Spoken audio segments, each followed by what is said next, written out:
Ngarang numidang wairam phongkhiba panam pause degi maruoiba paw khara khangajaraka miyamda khudo tamjike aikhoigi lam amadi identity da sauna singnarakle and beren Chief Minister Nongthoma Beren tha asigi mapalda Chief Minister pham thadokhraba matung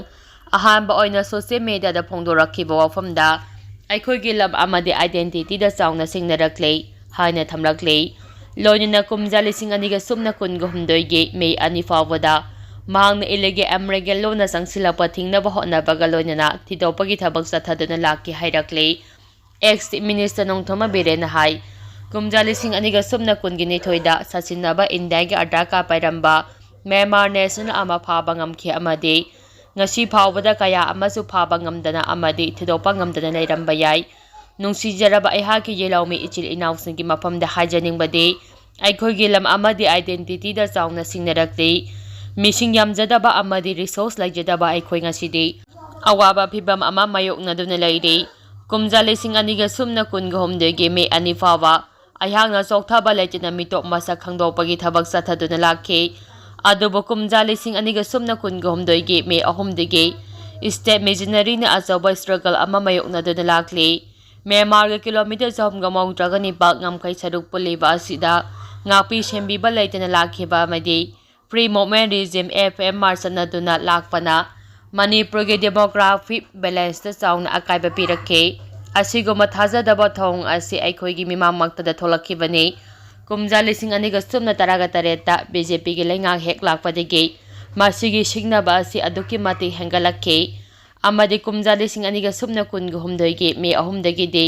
phibam asi henlosilaki haina su mahangna phongdorakhe Manipur asi masing yamjadaba resource laitaba apikpa state amani haina palladuna mahakna hai leba asigi khwaidigi wangba decision making body ama oidiba parliament state asigi supnage mihut ahum kaktamak leire aduba khoina singnaba punamak mayoknaduna lakle ilege emergency singchangsilakpa leptaba asina aikhoigi khunai asida singnaba su helakle changsilakliba mitop sing aikhoina masa khangdopa ngamliba aside supnage khara khaktane khandopa ngamdana ngasisu kaya ama leiribane maram asina mari leinaba authority singna mitop changsilapa thingnaba amade mitop khandopage akamba thabak tawinaba sumahakna miyeng singsilakle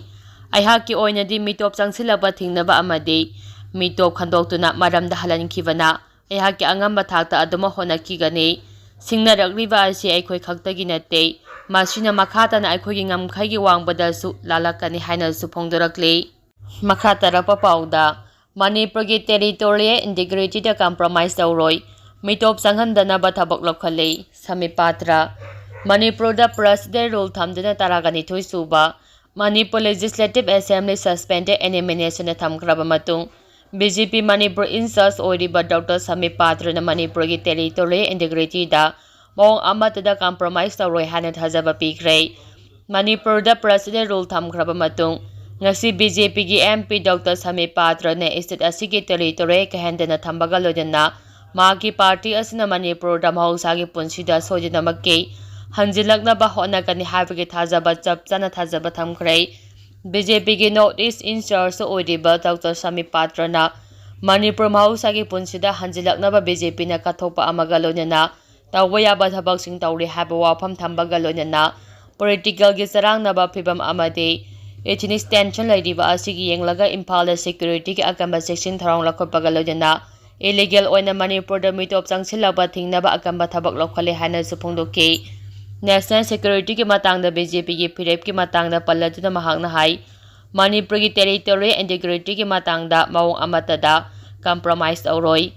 state asida ain kaina mitop amata changhandana ba angamba thakda thabak lokhotkane ngarang sagol san numita leba asigi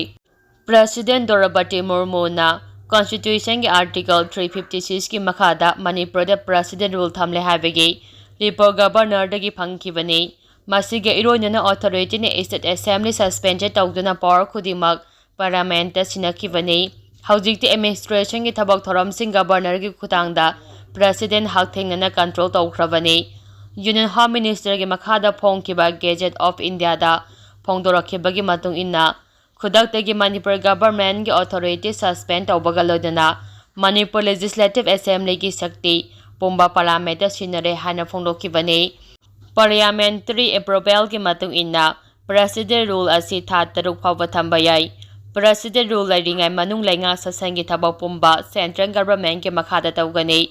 Chief Minister Nongthoma Birenna tha asigi mapalda Chief Minister pham thadokhraba matung President Rule thamduna Assembly suspend tawkhibani. Manipurda hawkhiba chahi anirom asida kangluki irang leiba amade political gi sarangnaba phibam ama lakpana maram oiraga Chief Minister pham thadokhibani. Kumja lesing aniga sumna kunga humdoigi me ahumdagi Maitai community amasung Kuki Zomi community anigi hingsagi thawdoksing thorakhibani.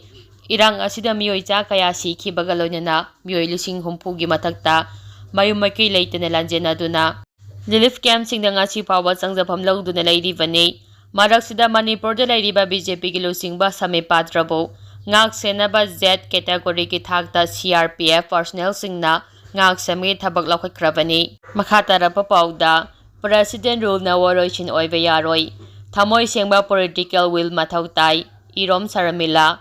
Governor da piriba power adubang Manipur gi ningthauda piduna amato oiba apumbagi symbol oina thabak tohanpham thoi. Manipur da President Rule thamjinbane istat asida thoklibi irang asigi waroichin oiba yaroi thamoi sengba political will mathau tai haina Manipur dagi afaspa laukthokadabane haina jai taraga taruk chara helamlaba civil rights activist Irom Chanu Saramila na phongdokhre. PTI na akhanana lauba telephone interview amada Irom Saramila la phongdokhibada irang na sualaba istat asida amu hana ingta pahanjilaknaba thamoi singba political khongthang ama mathau tai nauna mikhal pangthokpana di asengba ahongba adu purakpa ngamloi hairaduna Manipur gi ningthauda governor da piriba power adumapiduna ama toiba apumbagi symbol ama oina thabak tohannaba wafam decision oina thamki. Irom Saramila la makhata na hai President Rule thambana istat asida thoklibi irang asigi waroichin aduna te khongthang asi Manipur gi miyamna kaidawnungda pamde adubo masi haujikti ta sengna thoklabadina center gi maikeidagi maru oina mayum maikei thadoktuna lanjena rakliba sing mahoksagum tangdu leitana lehenabo khongthang lokhotpa oisanu hauji istat asida thoklibi irang asigi waroichin purakpa ngamnaba Maitai Naga amadi Kuki kangluki mihosing yawba intra-state mini assembly semnaba wafam haudokhi atoba mikhal ama pangthokpana asengba ahongba adu purakpa ngamloi masigi mahutta Manipur gi ningthauba hauji governor da piriba power aduga chap manana piduna amu hana amato oiba apumbagi symbol ama oina leinaba haifam thoi haiki. Makhatarak poina kangleipa ki mairagi pause digi maru oiba pau khara khangasaraka miyamda khodo tamjage nomai pairaga phobol sanakiba Kuki manga police na phagakhre. Ngasi dagi nomai kharani gi mamangda Kangpopi district ki Saitu subdivision G Sapa Maina police station gi manungsana leiba ke Gamnong 5 village ki ground da Kuki naha taraga manga romna ke amadi insult saifol yawna afaba makhal gi nomai chingpaiduna phobol sanakiba adugi manungda yawbani haiba Kuki naha manga phagatle haire phagalaba Kuki naha manga adude Mangtilen Kipgen Elias Bimang Sai Kunga Taru Mangtilen Kipgen Sai Kunga Mari Sai Thing Mang Kipgen Sai Kunga Nipan Lumai Sai Kipgen Sai Kunga Mathoi Amade Lungkhai Lungkhoging Kipgen Sai Kunga Mari ni haire Pharaba miyoi manga adu mari leinaba police station da khusinakhre haire adum oina ma miyoi manga adugi khusu khulai phagakhibagi paudi leite panba yabade hariba Kuki naha singa sina afaba makhalgi nomai singpaduna Kema Prek setuna no khetuna Kangpopi district ke Ganom 5 village ground da phobol sanaba adugi video footage sing social media da mathang sandorakpadagi viral oiduna angapa ama oina khrabani makoina nomai pairaga phobol sanaba aduda Kangpopi district police ke kanguna pau hek phangmaga khudakta phagatuna ain ko bathabok lakhutriba karigino hainasu praja section kayadagi hangnarakhiba leiribani. Makhatarapa pauda Miyamda Pikhiba Commitment thabakta onthoknaba ninghanaba leitana hek ngamliba ngamkhei thengnagani NBRN